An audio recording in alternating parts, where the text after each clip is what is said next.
Bonjour à tous, bienvenue sur Anatole, le média entièrement consacré à la fonction publique. Nous avons la chance de recevoir aujourd'hui Claire Poncé, administratrice de l'Assemblée nationale depuis plus de 4 ans. Cette interview sera l'occasion pour nous de revenir sur le métier unique d'administrateur des assemblées, d'en découvrir la spécificité dans un contexte où le rôle de l'Assemblée nationale est régulièrement remis en avant, et bien sûr de nous pencher sur le parcours de notre invitée. Claire, tu es diplômée de Paris 1 Panthéon-Sorbonne et de Sciences Po Paris après une classe prépa BL, donc Cagne-Hippocagne, passée par la direction du budget à Bercy, avant de rejoindre l'Assemblée nationale. Bonjour et merci d'avoir accepté notre invitation. Bonjour et merci beaucoup pour l'invitation.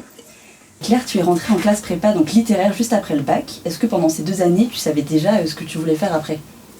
Alors en toute sincérité, non.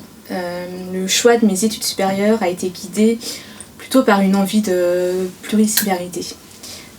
J'aimais à peu près toutes les matières au lycée et donc j'ai choisi une prépa en me disant que ce serait le cursus le plus pluridisciplinaire et la BL, celle que j'ai faite en particulier, parce que c'est à la fois des matières littéraires, sciences économiques et sociales, beaucoup de mathématiques. Donc c'est ça qui m'a guidée, et pour la partie professionnelle, ce que je me disais, c'est que je me fermais aucune porte, avec un parcours aussi généraliste. Donc c'était plutôt ça la préoccupation, mais pas d'idée de métier en tête. Alors la première idée de projet professionnel précise qui a jailli, c'était en 3e année de licence. Donc j'étais en économie et en sciences politiques à Paris 1, et bizarrement, je ne saurais pas dire d'où est venue l'idée, mais j'ai décidé de devenir avocate. Je n'avais pas étudié le droit, c'est peut-être la seule matière généraliste qui me manquait. Et donc j'avais dans l'idée de devenir avocate en droit pénal des affaires. Donc c'est pour cette raison, et c'est dans cette logique-là que j'ai préparé le concours d'entrée en master à Sciences Po, pour rejoindre le master droit économique. Et ça m'a guidée, 3e année de licence, 1re année de master, et puis année de césure que j'ai partiellement faite dans un cabinet d'avocat. Donc c'était ce projet professionnel qui finalement n'a pas bien duré. On va revenir là-dessus. Avocat, c'est pas tout à fait le secteur public non plus. Comment est-ce que ça s'est venu s'ajouter après ? Alors le point de départ, ça a été une déception, ou plus exactement, je me suis rendu compte que le métier d'avocat ne me convenait pas. Et ça, je m'en suis rendu compte avec mon premier stage en cabinet d'avocat. Pour plusieurs raisons. La première raison, c'est que ça a confirmé mon intérêt vif pour le droit, mais je me suis rendu compte que je ne voulais pas que ce soit la seule grille d'analyse de la société. Je voulais en avoir d'autres.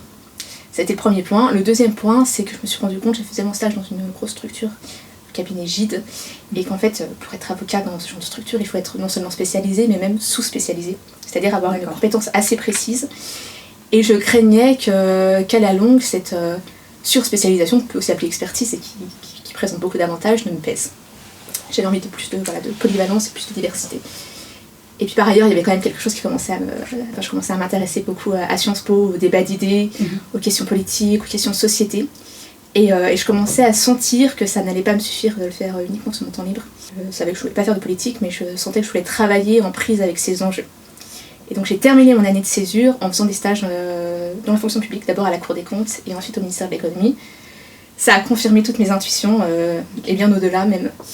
Donc j'ai terminé quand même mon master de droit économique, mais avec la ferme idée de préparer le concours administratif. Ce que tu as fait. Ce que j'ai fait. Et donc pourquoi ce concours-là en particulier ? Alors je n'ai pas préparé que le concours d'administrateur de l'Assemblée, j'en ai préparé et passé 3.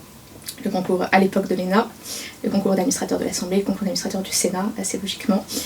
Les 3 parce qu'ils me semblaient à la fois les plus généralistes. Ils ouvraient la voie à des carrières potentiellement assez juridiques. Et même si j'ai dit que je voulais pas que le droit soit ma seule grille d'analyse, je sentais quand même que je voulais un métier à dominante juridique. Donc j'ai présenté ces 3 concours-là, je les ai préparés. Et comment j'ai eu l'idée de préparer le concours d'administrateur des assemblées ? Assez basiquement, il y avait une présentation à Sciences Po de 2 jeunes administrateurs de l'Assemblée nationale qui étaient venus. Je m'étais inscrite un petit peu par hasard en ayant une idée assez vague de ce que ça regroupait. Et quand ils ont présenté leur métier, je me suis dit que ça avait l'air incroyable et parfaitement adapté à mes aspirations. Très bien, merci beaucoup. On va peut-être maintenant revenir plus sur ton cœur de métier, donc ce que tu fais à l'Assemblée. Et avant ça, est-ce que tu peux revenir très rapidement peut-être sur le rôle et l'organisation de l'Assemblée nationale en tant qu'institution ? Bien sûr, donc l'Assemblée constitue le Parlement avec le Sénat. Les missions sont précisées dans la Constitution, à l'article 24. Donc le Parlement vote la loi, contrôle l'action du gouvernement et évalue les politiques publiques. Donc l'organisation de l'Assemblée, il y a 2 principales choses à savoir. C'est que c'est une organisation qui fonctionne beaucoup sur les groupes politiques, puisque les députés rejoignent souvent des groupes politiques en fonction de leurs affiliations, enfin de leurs affinités politiques plutôt. Et puis c'est comme ça qu'on recompose au sein de plusieurs instances de l'Assemblée, donc les commissions permanentes, j'y reviendrai, le bureau. On essaie de se rapprocher au plus près de la configuration politique de l'hémicycle. Donc ça c'est vraiment structurant, les groupes politiques. Et l'autre chose structurante, c'est les commissions permanentes. qui à la fois ont des missions législatives et des missions de contrôle de l'action du gouvernement. Donc une commission permanente, il y en a 8. Elles ont chacune une thématique d'intervention, commission des affaires sociales, commission du développement durable et de l'aménagement du territoire, commission des affaires économiques. Elles se composent d'un peu plus de 70 députés. D'accord. Et donc ça c'est un organe très important, ce sont des organes très importants de l'Assemblée. Et ensuite en fait il y a 2 échelles. Il y a une échelle et une organisation politique. Les députés s'organisent avec un président de l'Assemblée, un bureau, des questeurs, des présidents pour chaque commission, des bureaux pour chaque commission. Et puis il y a une échelle plutôt administrative de la fonction publique parlementaire, là aussi avec des grands chefs, des secrétaires généraux, des directeurs, des sous-directeurs, etc. Et puis des chargés de mission tout en bas de l'échelle dont je fais partie, en tout cas les jeunes administrateurs. Et puis au niveau de l'organisation de l'administration parlementaire, il y a des directions législatives, donc il y a les commissions, il y a la séance publique, il y a la direction du contrôle et de l'évaluation, et puis il y a aussi, comme dans toute administration, des directions administratives, ressources humaines, affaires immobilières, marché public. Et donc, le métier d'administrateur, est-ce que tu peux nous expliquer en quoi ça consiste en fait, concrètement ? Alors, il y a plusieurs réalités selon l'affectation. Je vais parler de ce que je connais le mieux, à savoir administrateur chargé de mission dans une commission. Déjà parce que c'est effectivement le poste que j'occupe, et d'autre part parce que c'est le poste occupé par la quasi-totalité des jeunes administrateurs lorsqu'ils rentrent dans le corps. Donc à chargé de mission, on est rattaché à une commission en particulier. Et dans cette commission, on travaille spécialement pour le président de la commission et pour les rapporteurs.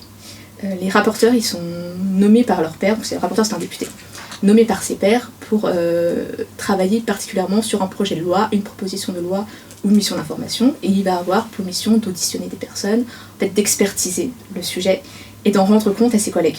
Donc c'est lui qui en commission puis en séance va faire un discours et va présenter le fruit de ses travaux à ses collègues, et il va également signer un rapport, soit législatif, soit de mission d'information, qui est mis en ligne et qui est également présenté à ses collègues. Donc l'administrateur est rattaché à un rapporteur du moment de sa nomination jusqu'à la fin des travaux. Donc soit une mission d'information, soit un projet de loi, soit une proposition de loi. Mais grosso modo, l'administrateur fait la même chose dans tous les cas. Je vais prendre un cas fictif pour que ce soit, je pense, plus parlant. Imaginons, et ça n'a jamais été créé, donc ça sort complètement de mon esprit, qu'une mission d'information est créée à la commission des lois sur la situation migratoire à Calais. 2 rapporteurs vont être nommés, un rapporteur de la majorité, un rapporteur de l'opposition, 2 administrateurs vont y être affectés. L'administrateur, il va commencer par comprendre ce qui se passe. Donc une analyse à la fois juridique, une analyse sur le terrain, par regarder la presse, essayer de faire une note la plus étayée possible pour éclairer ses rapporteurs sur le sujet. Il va proposer à ses rapporteurs des personnes à auditionner sur ce sujet. Donc ça va être les services préfectoraux, ça va être le ministère de l'Intérieur, ça va être les associations qui viennent en aide aux migrants, ça va être des associations de riverains à Calais par exemple, des universitaires, ça peut être très très vaste. Évidemment, c'est les rapporteurs qui décident, in fine, qu'ils souhaitent auditionner ou pas. Les rapporteurs vont proposer des déplacements sur le terrain. Bon là, par exemple, un déplacement à Calais apparaît très pertinent dans le cas fictif que j'imagine. Et donc, ça va être plusieurs mois de travail où les administrateurs accompagnent les rapporteurs dans les déplacements, dans les auditions, leur soumettent des idées de questionnaires à poser aux personnes interrogées, continuent les recherches juridiques. Et puis à la fin, l'administrateur rédige un premier projet de rapport, qui va être donc le rapport de mission d'information, si on file. Donc il va essayer de comprendre ce que les rapporteurs souhaitent dire, leur positionnement politique, ce qu'ils essaient de porter comme recommandation, parce que c'est quand même ça l'enjeu, c'est d'identifier les dysfonctionnements dans l'action du gouvernement et essayer de proposer des pistes d'amélioration, de recommandations.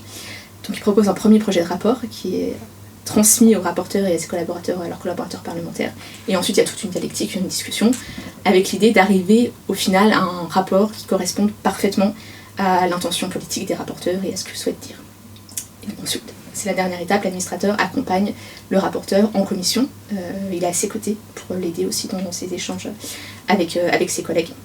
Ça c'est pour mission d'information. Pour les textes législatifs, c'est grosso modo la même chose, c'est juste que le calendrier est beaucoup plus restreint, quelques semaines seulement. Et puis qu'il y a tout un travail législatif de rédaction d'amendements, d'accompagner le rapport non plus seulement en commission mais également en séance publique, d'échanges avec le gouvernement. Enfin, voilà, c'est un peu différent mais dans l'esprit c'est la même chose, c'est une assistance technique, juridique au rapporteur. D'accord. Et donc le rapport, c'est les administrateurs qui le rédigent intégralement ? Ils rédigent une première partie, une proposition. Ouais. Ensuite, il y a tous les cas de figure possibles. Le rapporteur reprend, rédige lui-même ou demande qu'une modification soit rédigée par l'administrateur. Il y a vraiment tous les cas de figure. Mais en tout cas, ça fait partie de l'assistance technique. Très intéressant. Et tout à l'heure, donc, tu as parlé des commissions. Et là, en l'occurrence, les administrateurs, vous êtes chacun affecté au sein même d'une commission. Donc vous travaillez sur des sujets plutôt restreints. Est-ce que ça vous arrive de bouger de commission en commission? Comment ça se passe? Alors je dirais deux choses. Déjà, comme je l'ai dit, tous les administrateurs ne sont pas attachés à des commissions, c'est plutôt le premier poste. Et puis c'est quand même assez fréquent effectivement, mais il y a d'autres postes, par exemple les administrateurs à la science publique. Mais pour ceux qui sont attachés à une commission, donc les commissions, il n'y en a quand même que 8. Donc le périmètre d'intervention de chaque commission est très large. Par exemple, commission des affaires économiques, ça regroupe des thématiques assez nombreuses et variées. Donc déjà au sein de sa commission, j'ai envie de dire, il y a de quoi faire. Et même si on prend portefeuille par portefeuille, quand je dis portefeuille, c'est qu'en fait chaque administrateur est compétent sur une sous-thématique de sa commission des lois. Si je prends mon cas, je suis compétente en particulier pour les sujets migratoires. D'accord. Donc droit des étrangers, droit d'asile et nationalité. Ce qui peut avoir l'air restreint, mais en fait c'est très vague. Oui. Si on prend par exemple l'équivalent miroir dans l'administration centrale, c'est la Direction générale des étrangers en France qui plusieurs centaines d'agents, et c'est une partie du ministère de la Justice, la direction des affaires civiles et du sceau. Ça, c'est mon seul portefeuille. Je suis pas en train de dire que j'ai le niveau d'expertise de toutes ces personnes réunies, mais en tout cas, je peux intervenir sur un périmètre très large. Et puis, on peut changer de portefeuille assez régulièrement au sein de la commission. Et pour répondre à la question, oui, il est tout à fait possible de changer de commission. La durée de poste est variable entre 3 et 6 ans, selon les souhaits. Et à ce moment-là, on fait la même chose, mais dans une autre commission, sur une autre thématique. Et pour ce qui est, parce que tu l'as mentionné aussi, du soutien plutôt aux députés dans l'élaboration de la loi, ça, c'est aussi bien sur le contenu que la forme. Oui, de manière différente. Dans l'assistance pour l'élaboration de la loi, en fait, il y a deux choses. Il y a d'une part, l'administrateur peut intervenir avant le dépôt d'une proposition de loi. Ce qui se passe, c'est qu'un rapporteur a une idée de la proposition de loi qu'il souhaite déposer, puisqu'il pouvoir d'initiative législative.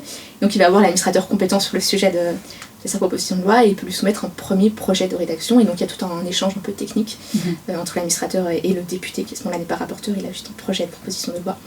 Et donc ensuite il dépose. Ça c'est une partie plutôt marginale de nos missions, mais qui existe. Et la plus grosse partie, c'est lorsqu'un texte est inscrit à l'ordre du jour. Donc là effectivement on intervient, et donc c'est un appui formel et en appui de contenu. La partie formelle, c'est qu'on intervient d'un point de vue légistique, pour s'assurer que la clarté de la norme, de son intelligibilité, du fait que les dispositions juridiques s'insèrent au bon endroit dans le bon code, dans le bon article, qu'en fait l'arsenal législatif à la fin soit clair et accessible. Donc ça c'est une partie peut-être un peu formelle. Okay. Mais il y a quand même une partie contenu, puisqu'on propose des personnes à auditionner. On l'accompagne aussi dans la réflexion sur les recommandations à faire, donc sur les amendements dans la partie législative. On peut lui rédiger les premiers projets d'amendement aussi. On peut lui faire des notes sur le paysage administratif du sujet dont il est question dans le texte de loi, du droit européen, de comment il pourrait être cadré par rapport à la Constitution. Donc c'est les deux. Très bien. Et avant de devenir administrateur de l'Assemblée nationale, est-ce qu'il faut savoir rédiger des lois? Donc la légistique, est-ce que c'est quelque chose qu'il faut maîtriser? Alors non. D'accord. Non, la légistique ne fait pas partie des attendus. En tout cas, c'est pas une épreuve du concours. Okay. Et ça me semble très bien comme ça, parce qu'en fait, les choses sont faites pour qu'on l'apprenne au cours de l'exercice de l'activité. Et ça prend plusieurs formes. En fait, il y a un guide de la légistique qui devient assez rapidement notre bible en la matière, qui est publié par le Conseil d'État et le secrétariat général du gouvernement. C'est un premier appui. On a aussi des outils en interne sur une autre sorte d'intranet avec des guides à suivre. Et puis il y a les pairs aussi, enfin, des administrateurs plus anciens qui peuvent nous aiguiller. Et il y a une équipe d'administrateurs qui est consacrée en partie, qui s'appelle la division des lois, et qui intervient pour nous aider sur ce point en particulier. Donc ils regardent la légistique, la rédaction, les mesures de coordination. Il faut aussi imaginer à chaque fois qu'on change un article, il y a des retombées sur d'autres articles du code et parfois même sur d'autres codes. Donc tout ça, ils nous aident. Donc on n'est pas seul et ça se passe toujours très très bien en fait, l'apprentissage de la légistique sur le terrain. Et donc quand tu rédiges une loi, que tu aides à rédiger une loi, à élaborer une loi, quels sont les défis techniques? Il y en a quand même eu quelques-uns. Je dirais que la première catégorie de défis, c'est un défi juridique. Alors ça semble assez évident, mais je vais quand même le dire, où il y a toute la partie s'assurer que la nouvelle disposition s'insère bien dans le paysage juridique, penser à l'enchevêtrement, s'assurer que les dispositions sont conformes à la Constitution, au droit européen. Donc là je précise que l'administrateur évidemment ne décide de rien, mais juste il donne son analyse au rapporteur, ça se borne à ça. Il y a également des questions de procédure parlementaire, sur lesquelles il faut être vigilant. Notamment sur le pouvoir d'amendement qui est encadré par la Constitution. Donc s'assurer notamment les articles 40 et 45 de la Constitution, notamment que les amendements bien un lien, même indirect avec le texte, ou qui ne créent pas ou n'aggravent pas une charge publique. Donc là c'est pareil, l'administrateur donne son avis et son analyse au rapporteur. Donc ça c'est la partie défis juridiques. Il y a des défis légistiques, on vient d'en parler, mais s'assurer que la norme soit bien écrite. Il y a un défi que je qualifierais de défi de calendrier, plus exactement les délais sont vraiment contraints. et sont inchangeables. Enfin, un délai de dépôt d'amendement ne sera pas changé, un délai de passage en commission ou en séance ne sera pas modifié. Donc ce sont des délais sur lesquels il n'y a pas de prise, et les délais sont courts pour bien comprendre de quoi il est question, pour rentrer quand même assez profondément, parce que l'administrateur doit aller assez profondément dans la granularité de la compréhension des dispositions juridiques dont il a la charge. Donc ça, voilà, c'est aller vite pour bien comprendre ce qui se passe, et ça implique des auditions, assister aux auditions, avoir des échanges parfois techniques aussi avec l'administration. Donc ça, c'est une partie calendrier. Il y a un défi de pédagogie, puisque le rapporteur, en tant que député, intervient sur tous les droits existants, assez généraliste, et donc l'administrateur est là pour apporter son expertise sur un champ de politique en particulier, mais ça revient à expliquer parfois des concepts qui sont extrêmement complexes, et il faut le faire de manière claire pour le rapporteur. Et puis il y a un défi qui est assez compliqué souvent pour l'administrateur, c'est un défi, je dirais, d'opérationnalité. S'assurer que les dispositions législatives seront opérationnelles sur le terrain, c'est-à-dire qu'elles pourront être déployées par les acteurs, qu'ils soient publics ou privés. Et ça implique de regarder les choses très précises. Est-ce que les systèmes d'information sont suffisants? Ça, on ne peut pas le faire seul. Donc ça implique aussi des échanges avec l'administration. Donc ça, c'est ce à quoi l'administrateur doit veiller au nom, et évidemment pour son rapporteur, pour lui apporter tous les éléments d'information et qu'il puisse décider de quel amendement il souhaite déposer, à quel amendement de ses collègues il souhaite favorable, défavorable. Très bien. Et tu as mentionné justement le calendrier. On sait que selon les périodes, les propositions de loi et d'amendements, les amendements déposés peuvent être très nombreux. En ce sens, est-ce que ta charge de travail, ou celle d'un administrateur, varie énormément selon la période? Comment est-ce que tu gères ça? Alors la réponse est en grand oui. La charge de travail est très cyclique. Donc elle peut être très intense. Et par très intense, je veux dire des séances de nuit, des travaux sur les amendements les week-ends. Voilà, quand c'est intense, c'est vraiment intense. Ou ça peut être beaucoup plus calme, par exemple au début d'une mission d'information, ce sera des horaires de bureau assez classiques. Donc oui, il faut être prêt à avoir un rythme de travail cyclique, ce qui n'est pas forcément toujours simple pour l'organisation aussi, pour l'équilibre vie personnelle, vie professionnelle, mais ça se fait. Et au-delà de l'aspect cyclique, je dirais qu'il faut aussi avoir en tête le caractère imprévisible de l'agenda parlementaire, qui en fait est intimement lié à l'agenda politique gouvernemental parlementaire. Oui. Donc il faut être prêt à ne pas être certain en réservant des vacances 7 ou 8 mois en avance qu'on pourra bien les prendre in fine. Donc voilà, cyclique et imprévisibilité. Mais je veux quand même être rassurante sur le fait que ça se gère. D'accord. Et puisqu'on mentionne effectivement la dimension politique du rôle de l'Assemblée, on va peut-être pouvoir revenir sur la place très particulière des administrateurs au sein de l'écosystème parlementaire. Est-ce que tu peux réitérer peut-être la différence entre forcément les députés et les collaborateurs parlementaires d'une part, et les administrateurs? Alors un député, donc c'est un élu au suffrage direct, qui a un mandat de 5 ans. Et donc à la fin des 5 ans, il perd son mandat, il doit être réélu, ou alors il ne se représente pas. Mais en tout cas, c'est vraiment politique. 5 ans, s'il n'y a pas de dissolution, mais normalement c'est 5 ans.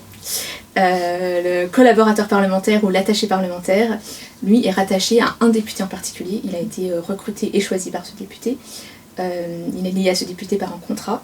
Donc, dès que le mandat du député prend fin pour une raison ou pour une autre, le collaborateur parlementaire n'est plus collaborateur parlementaire. Et puis l'administrateur, c'est complètement différent, c'est un fonctionnaire qui a été recruté par l'Assemblée nationale en tant qu'institution à l'occasion d'un concours et qui est à disposition de l'ensemble des députés, quelle que soit leur sensibilité politique. À la fin d'une législature, l'administrateur parlementaire reste en poste. Et aussi, ce qui caractérise l'administrateur, c'est sa neutralité, son devoir de neutralité. Comment est-ce que cette neutralité-là, elle se traduit au quotidien dans ton travail par rapport au rôle et à l'environnement essentiellement politique de l'Assemblée? Alors, tous les fonctionnaires sont soumis à un devoir de neutralité, mais il est vrai qu'à l'Assemblée, il a une résonance particulière pour plusieurs raisons. Déjà parce qu'il y a un contact avec le politique qui est direct, qui est immédiat, dès la prise de poste, et qui est sans filtre. C'est-à-dire qu'on a des supérieurs qui sont là pour nous encadrer, pour relire nos travaux, pour nous accompagner, mais en tout cas, ils ne sont pas là lorsqu'on a une réunion avec le député dès le début. Donc c'est une relation vraiment directe, qui implique effectivement déjà un premier point d'être neutre, et d'autre part, on travaille de façon successive avec des députés de toutes les sensibilités politiques, et parfois même de façon concomitante. Pour une mission d'information, il y a un rapporteur de la majorité et un rapporteur de l'opposition. Donc on travaille sur un même sujet, en même temps, pour des députés de sensibilité politique opposées. Donc ça, c'est ce qui fait déjà la singularité de la fonction publique parlementaire. Et donc ça impose un devoir de neutralité renforcée, qui implique de ne pas manifester l'exercice de nos fonctions, nos convictions politiques ou nos convictions religieuses. Et c'est extrêmement important déjà pour garantir l'efficacité de la fonction publique parlementaire, pour qu'on serve avec le même dévouement et la même énergie tous les députés, quelle que soit leur sensibilité politique. Et je pense que c'est également un critère de lien de confiance qui existe entre le rapporteur et ses administrateurs, et qui est un lien extrêmement important pour que les travaux se déroulent bien. Donc pour ces deux raisons, oui, le devoir de neutralité, quand on envisage de passer ce concours, il faut l'avoir en tête, et il faut être prêt à s'y attendre. Tu nous as parlé de tes missions. Au final, on peut pas trop parler d'une journée type pour un administrateur. Ou est-ce qu'on peut ? C'est compliqué. C'est vrai que quand je me renseignais sur les différents métiers et qu'on me disait qu'il n'y avait pas de journée type, c'était un peu frustrant. Mais il n'y a pas de journée type d'administrateur. Je dirais que ça dépend de où nous en sommes de nos différentes missions. C'est-à-dire que si on est au début de l'examen d'un texte de loi ou au début d'une mission d'information, la journée, ça va essentiellement être à des auditions ou de faire des déplacements sur le terrain. Si on est au milieu des travaux, on va être dans une phase plutôt rédactionnelle, soit on rédige des projets d'amendement, soit on commence à réfléchir sur le rapport, ou alors on a des réunions de travail avec le rapporteur pour commencer à sentir et à comprendre ce qu'il souhaite faire et ce qu'il souhaitera proposer. Et puis si on est à la fin des travaux, on va passer la journée en commission pour accompagner le rapporteur ou en séance publique, pour être à ses côtés durant les débats. Donc grosso modo, c'est ça les 3 journées types, c'est juste que c'est cyclique. D'accord. Très bien. Parfait. Peut-être qu'on peut passer maintenant à une partie plus axée carrière et peut-être des conseils au niveau du concours. Déjà, selon toi, quels seraient les avantages du métier d'administrateur, les aspects passionnants, les aspects qui, toi, t'ont attiré ? Alors je vais dire à la fois ceux qui m'ont attiré et ceux que j'ai trouvés et que j'avais pas forcément anticipé. Je dirais que le premier grand point fort, et c'est moi ce que j'aime le plus dans mon métier, c'est la polyvalence. C'est le fait d'avoir à intervenir sur des champs politiques publics très variés. Ça fait 4 ans et demi que j'y suis, que je suis dans le même service. Et je n'ai jamais travaillé 2 fois sur le même sujet. Et ça, je trouve que c'est riche. Et même si on regarde de manière plus générale sur le déroulé d'une carrière, il y a la possibilité d'exercer des tas de métiers différents et de travailler sur tous les champs politiques publics sans quitter l'Assemblée. Et ça, je trouve ça rare et que c'est une vraie chance. L'autre chose, je dirais, c'est qu'on est en interface avec des publics très variés. Et chacun à leur manière passionnant. Et en interface directe. Donc évidemment, les députés, avec... on change régulièrement de députés avec lesquels on travaille, donc il y a des universités là. À chaque fois, un député, c'est une équipe parlementaire aussi qui l'accompagne. Ce sont de nouvelles personnes avec lesquelles il faut travailler. Et puis en interface avec notre hiérarchie, nos collègues, mais aussi l'extérieur. C'est-à-dire les conseillers de cabinet ministériel, les administrations, les acteurs de la société civile, comme on dit maintenant. Donc c'est cette idée d'entendre et d'échanger avec beaucoup de personnes, d'entendre leurs besoins sur un champ politique public donné, leurs remarques et de recueillir tous ces points de vue pour le rapporteur. Je trouve que c'est extrêmement enrichissant. Et le troisième point, l'administration parlementaire, c'est une petite administration. Il y a peu de fonctionnaires et on est tous liés par un quotidien assez singulier, par des rythmes de travail et des défis qui nous sont propres. Et donc ça tisse des liens forts. Et voilà, pour le dire grossièrement, je dirais qu'il y a une excellente ambiance de travail. Qu'on est tous très liés les uns aux autres. Que le corps d'administrateur a été profondément renouvelé ces dernières années. D'accord. Donc il est très jeune. On aime ou on n'aime pas, mais en tout cas, il faut savoir que c'est un corps qui, en âge, est très jeune. Okay. Vous êtes combien ? Je crois que je n'ai pas demandé les questions. Alors, administrateur au sein des directions législatives, c'est environ 150 personnes sur l'administrateur. Et ensuite, il y a plutôt les chefs qui sont dans les directions administratives. Je crois qu'ils sont une vingtaine, 20 ou 30. Ça fait la transition parfaite avec la prochaine question qui est en termes de mobilité. Donc comment est-ce que ça fonctionne ? Mobilité interne. Alors, mobilité interne, donc généralement, on fait 1, 2, 3 postes plutôt en commission, mais pas nécessairement, donc en changeant de commission tous les 3 à 6 ans en général. On peut aussi aller en séance publique, enfin il y a d'autres affectations possibles. Et puis au bout d'un moment, on devient chef, donc on change de poste d'administrateur à conseiller. Et donc là, soit chef d'administrateur eux-mêmes en commission, soit, et c'est plutôt le cas dans les directions administratives. Et puis ensuite, voilà, il y a toute une hiérarchie allant sous-directeur, sous-directeur, directeur, secrétaire général. Donc il y a vraiment possibilité d'exercer des métiers extrêmement différents. Il y a peu de points communs entre un chargé de mission à la commission des affaires sociales et un chef des ressources humaines. Enfin, on peut peut-être aborder le concours donc, que tu as passé. Déjà, en quelle année l'as-tu passé ? En quoi est-ce que ça consiste ? Est-ce que tu peux revenir un peu sur les matières phares, etc.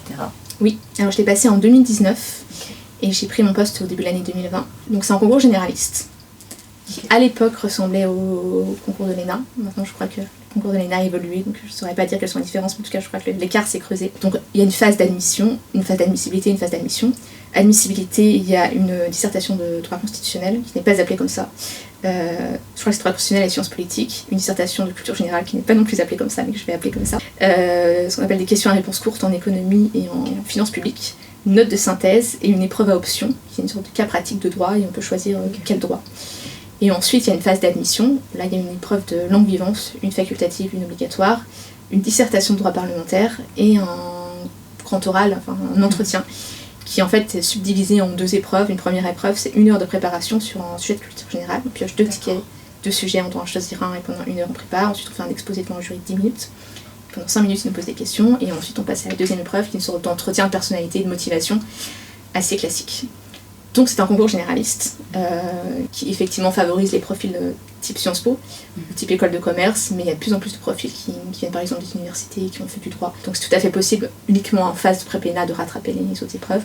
Parce que je dis généraliste, mais si on regarde bien, il y a quand même une dominante juridique. Il y a du droit constitutionnel, une épreuve de cas pratique de droit parlementaire, il y a quand même 3 épreuves juridiques. C'est la matière phare quand même. Matière phare, exactement. Et toi à l'époque, comment est-ce que tu as abordé cette préparation ? Alors je l'ai abordé, vraiment moi j'ai fait un paquet, ENA, administrateur des assemblées, en préparant évidemment en plus l'épreuve de droit constitutionnel qui n'était pas prévue dans le concours de l'ENA. Comment je l'ai abordé de façon assez classique, j'ai consacré beaucoup de temps, beaucoup d'énergie, je l'ai repassé quand il a fallu le repasser. Et donc quelles qualités et compétences peut-être on recherche chez un candidat à ces concours d'administrateur Alors je dirais que, en tout cas au moment du concours, ce qu'on va essayer d'identifier et de repérer, c'est les capacités rédactionnelles. Rédactionnelles, synthétiques, pédagogiques, mais en même temps très précises. Ce qu'on va essayer de tester plutôt dans la phase des oraux, et ce qui je pense est un grand attendu du métier d'administrateur, c'est une capacité d'adaptation et d'écoute. Liée à beaucoup de choses, j'en parlais, il y a un contact avec le rapporteur qui est assez court, et ensuite on change de rapporteur, on faut à chaque fois s'adapter à des personnalités différentes, à des attentes différentes. Donc il faut être assez flexible, même dans la manière dont on s'adresse à toutes les personnes que j'ai évoquées, parce que c'est évidemment pas de la même manière à toutes les personnes en face, donc il y a une forte adaptation. Et quand je dis sens de l'écoute, c'est qu'il faut très vite sentir et comprendre ce que le rapporteur non seulement attend de nous comme positionnement, mais aussi ce qu'il souhaite faire politiquement. Et ça passe par des réunions de travail avec lui, mais pas uniquement parce qu'on n'a pas forcément toujours le temps de faire autant de réunions de travail que ce qu'on aimerait. Ça va être de beaucoup l'observer, de voir les prises de position de son groupe, de voir au moment des auditions, des déplacements, les petites remarques qu'il peut faire, voir les questions qu'il pose. Ça, en fait, être attentif à tous ces petits détails qui permettent de comprendre assez finement, si on le fait bien, et c'est pas toujours simple, mais on essaye, ce qu'il souhaite faire pour que les premières idées de recommandations qu'on va pouvoir proposer, ou les premiers projets de rapport, ce soit au plus près de ce qu'il espérait. Et puis aussi comprendre la relation, ce qui se joue entre le député et son collaborateur. Parce que ça peut être aussi un triangle administrateur, collaborateur, député, donc comprendre le positionnement de chacun. Donc oui, il y a une dimension psychologique non négligeable. Merci beaucoup. Je pense que l'interview touche presque à sa fin. Est-ce que tu as un dernier mot, quelque chose à rajouter, ou même un conseil pour les étudiants qui voudraient poursuivre dans la fonction publique en général, ou même plus précisément dans cette voie-là ? Dans la fonction publique en général, honnêtement, je les encouragerais très vivement. Ce sont des métiers stimulants intellectuellement, qui ont vraiment du sens. Et c'est rare, je trouve, déjà de trouver un métier qui réunit ces 2 aspects. Et puis je pense que c'est un bon moment aussi pour rejoindre la puissance publique qui fait face à beaucoup de défis. Là, je ne parle pas forcément de la fonction publique parlementaire. J'ai l'impression que chaque fonction publique a de grands défis à surmonter et qu'elle aura besoin de beaucoup de jeunes fonctionnaires motivés. Et j'ai beaucoup de personnes évidemment dans mon entourage qui ont présenté les concours et qui ont réussi différents concours. Et s'il y a un point commun, c'est qu'on est quand même tous très épanouis. Merci beaucoup, quelle belle pub pour la fonction publique. Et une toute dernière question pour vraiment ouvrir l'entretien.